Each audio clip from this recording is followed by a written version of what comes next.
बिस्मिल्लाहिर्रहमानिर्रहीम। अस्सलाम वालेकुम। मेरा नाम ज़ुबैर और आज की इस वीडियो में मैं आपसे शेयर करने वाला हूँ। आज मेरा एग्ज़ाम था स्टेप 2 का, तो उसकी जो रुदाद है। तो पहली चीज़ तो ये कि दो चीज़ें अपने पास लाजिम रख के, मास्क, सैनिटाइज़र और ये चीज़ें, इनके अलावा एनआईसी और स्टेप 2 का रोल नंबर। ठीक है, एनआईसी एक दूसरे दोस्त का मसला बना था, उसके पास नहीं थी, और रोल नंबर मेरे अपने पास नहीं था, तो उसका मसला बना था। तो दूसरी जो अच्छी बात थी आज के वाले स्टेप 2 की, वो ये थी कि पहला जो स्टेप 2 हो गया तो उसमें हमें मैंडेटरी स्टेशंस का नहीं पता था। इस दफ़ा उन लोगों ने बता दिए थे कि जी मार्क की हुई थी बाकायदा, हर स्टेशन जो मैंडेटरी थी उन पे लिखा था कि जी ये मैंडेटरी है। मेडिसिन का एक मैंडेटरी था, सर्जरी का एक मैंडेटरी था और एक गायनी का मैंडेटरी था। तो बताता हूँ फिर, अब अभी आप सुन ले सारे।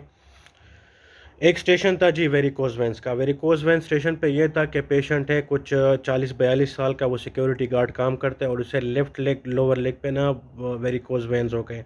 तो उसमें आपने उसकी ट्रीटमेंट बतानी है, कौन सी सर्जरी करनी है, सर्जरी का नाम बताने और आगा लाइफस्टाइल मॉडिफिकेशंस बताने, और क्या आगे वो ये जॉब कंटिन्यू रख सकता है कि नहीं, ये उस स्टेशन पे बताना था। दूसरा फिर जो स्टेशन था वो था सीपीआर मेडिसिन का। वो था, उस पे लिखा था मैंडेटरी। सीपीआर में क्या था कि पेशेंट है वो एंडोस्कोपी करने, उसकी एंडोस्कोपी हो रही थी, उसको प्रोपोफॉल इंजेक्शन लगे थे और वो ब्रीथलेस और पल्सलेस हो गया। तो उसकी सीपीआर आपने कैसे करनी है। तो उधर एक दूसरा बंदा भी बैठा होता है कि अगर दो रिस्क्यूअर्स है तो फिर आपने कैसे करनी है, और अगर सिंगल रिस्क्यूअर है फिर आपने क्या क्या करना है।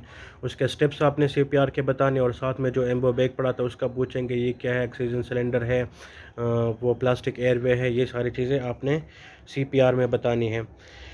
जो गायनी का स्टेशन था ये भी मैंडेटरी था। ये था लोअर एब्डोमिनल मास। ठीक है, लोअर एब्डोमिनल मास था, उसकी आपने हिस्ट्री लेनी थी। उसके बाद आपने डीडीज़ बतानी थी कि जी ओवेरियन कार्सिनोमा है, एंडोमेट्रियल कार्सिनोमा हो सकता है, और उसके जो ओवेरियन कार्सिनोमा का मार्कर है, कार्सिनोमा मार्कर CA-125, उसका पूछते कि जी मार्कर इसका क्या है। तो इसकी हिस्ट्री थी और ये डिफरेंशियल जिसके लगानी थी। ये स्टेशन गायनेकोलॉजी का मैंडेटरी था, लोअर एब्डोमिनल मास था। उसके बाद जो सर्जरी का मैंडेटरी स्टेशन था वो थी पेशेंट वो भी कुछ 50-55 साल की पेशेंट थी, उसे लेफ़्ट ब्रेस्ट कार्सिनोमा था और उसे डिस्चार्ज थी लेफ़्ट निपल की। तो उससे हिस्ट्री लेनी थी और लंप था उसका, सॉरी ये लिखा था, तो उसकी हिस्ट्री लेनी थी और आगे उसको जी काउंसलिंग उसकी करनी थी कि आगे आपने क्या करना है और कैसे उसकी ट्रीटमेंट होगी। अच्छा, दूसरी बात जो है, वो जो सबसे मुश्किल स्टेशन था आज का, जो मेरे ख़्याल में आई थिंक मैं बाहर आया हूँ तो किसी ने भी कुछ ठीक नहीं किया था, वो था ऑप्स का एक स्टेशन था सेफालिक प्रेजेंटेशन। सेफालिक प्रेजेंटेशन थी, तो वेजाइना से हेड बाहर आ रहा है और आपने बताने कि जी मुझे समझ भी नहीं आया क्या पूछ रही थी वो, कि पिल्विक डायमीटर उसका क्या है और सेफालिक डायमीटर क्या है, इन चीज़ों का कुछ पूछ रही थी। तो वो ऑप्स का स्टेशन था, मैंडेटरी नहीं था वो। फिर आते हैं जी ईएनटी स्टेशन पे। ईएनटी स्टेशन पे जो क्वेश्चन आया था पेपर आपके सामने एक फ़ोटो पड़ा था, इमेज। उस इमेज में जी आपने बताना था कि पेशेंट को क्या हो गया, तो वो था रप्चर्ड मेम्ब्रेन थी। ठीक है, रप्चर्ड मेम्ब्रेन, उसमें आपने बताना है कि इसकी ट्रीटमेंट कैसी होगी और उसमें डेफनेस हो सकती है कि नहीं हो सकती, और उसकी और किस किस वजह से डेफनेस हो सकती है ऐसे, या रप्चर्ड मेम्ब्रेन जो है, मेम्ब्रेन किस और किन और चीज़ों में रप्चर हो सकती हैं, और आगे आपने ऑटोस्कोप से एग्ज़ामिन करना है। उसके बाद था जी सॉरी, थायराइड एग्ज़ामिनेशन।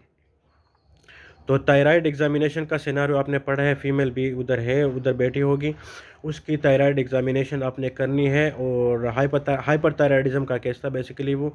तो आपने उसकी ट्रीटमेंट बतानी है, लिम्फ नोड्स एग्ज़ामिनेशन करनी है और थायराइड एग्ज़ामिनेशन सारी करनी है। अच्छा, उसके बाद था आई में फोर्थ क्रेनियल नर्व एग्ज़ामिनेशन, तो ट्रोक्लियर नर्व एग्ज़ामिनेशन है वो आपने करनी है, ट्रोक्लियर नर्व एग्ज़ामिनेशन। सर्जरी का फिर था स्टेशन जी फोलेस इंडिकेशन, फोले कैथेटर आपने पास करनी है, यूरिनरी बैग, और उसके इंडिकेशन आपने बता दिए कौन कौन से स्टेप्स है उसके, किस किस तरह आप करोगे, किस किस कंडीशन में करोगे, कॉम्प्लिकेशन उसके आपने पेशेंट को क्या समझाने हैं। उसके बाद था जी पेशेंट था सर्जरी का था स्टेशन, ये भी पेशेंट था प्रेजेंट हुआ था जी, उसे ये लोअर चीक लेसरेशन थी किसी ट्रामा की वजह से, लोअर चीक लेसरेशन थी। तो उसके आपने पहले वो बताना है कि जी कंसर्ट लेना है, कंसर्ट के बाद आपने प्रोलिन से साफ़ करना है, उसके वाइटल्स आपने चेक करने हैं, उसके फ्लूइड मैनेजमेंट करनी है, उसका एक्सरे करना है, उसका सीटी स्कैन करना है। ये सारे स्टेप्स जो हैं वो आपने बता देना है। सूचना किस तरह से करते हैं। अच्छा जी, एक और स्टेशन जो सर्जरी का था वो था डायबिटिक फुट। डायबिटिक फुट था, उसे गैंग्रीन हो गया था और उसे एम्पूटेशन करनी थी, उसे कौंसल करना था पेशेंट को। उसके बाद जी थर्ड स्टेप जो था वो पीट्स का स्टेशन था, उसमें था टेट्रोलॉजी ऑफ फैलेट। तो पेशेंट की जी टेट्रोलॉजी ऑफ फैलेट पे उंगलियां दी थी पेशेंट के पेरिफेरल, ये जो नेल्स थे, और उसमें ब्लूविश नेल्स थे उसके। और आपने बतानी थी कि जी किन चार कंडीशंस में ये होता है, और जो प्रॉपर वो केस था वो किस चीज़ का था। तो वो TOF टेट्रोलॉजी ऑफ फैलेट का केस था। उसके बाद जो मेडिसिन का स्टेशन था hepatitis B virus counselling. Hepatitis B virus patient को हो गया है, वो घर डिस्चार्ज हो रहा है, तो आपने उसको क्या बताने हैं, कौन सी चीज़ों पे वो अमल करेगा, उसकी डाइट कैसी होगी, फैमिली मेम्बर्स के साथ वो कैसे रहेगा। तो ये हेपेटाइटिस बी की काउंसलिंग थी। उसके बाद था ECG पे जी आर्टरियल फिब्रिलेशन थी। वो आपसे पूछेगा जी उस पर क्या है आर्टरियल फिब्रिलेशन। तो जैसे कि आप लोग जानते हैं पी वेव एब्सेंट होगी, इरेगुलर रिदम होगी। उसके बाद आपने उसकी ट्रीटमेंट बतानी है कि डिफिब्रिलेटर हम मंगवाएंगे, म्यूडरोन है, डिजॉक्सिन हम वो दे सकते हैं। ये सारी चीज़ें आपने ECG में बता, ये क्वेश्चन था, ECG आपके सामने पड़ी होगी। जो उसके बाद मेडिसिन का स्टेशन था most extensive abdominal examination. Abdominal examination का स्टेशन था, उसमें आपने सारी चीज़ें करनी है।